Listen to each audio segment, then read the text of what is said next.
अस्सलामुअलैकुम वरहमतुल्लाहि वबरकातुहू। तो आज फिर मैं आई हूँ न्यू वीडियो के साथ। न्यू वीडियो है हमारी वज़न घटाने का टोटका। तो वीडियो शुरू करने से पहले मेरी आपसे गुजारिश है, मेरे चैनल को सब्सक्राइब करें, लाइक करें, शेयर करें। तो चलते हैं वीडियो की तरफ।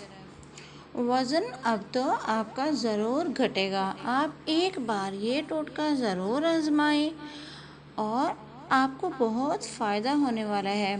तो चलते हैं वीडियो की तरफ। अदरक के छोटे टुकड़े 12 अदद पानी के 2 कप में डालें। पानी में अदरक के टुकड़े को जोश दिलाएं और छानकर 1 कप नीम गर्म सुबह शाम खाने के फ़ौरन बाद पी लें।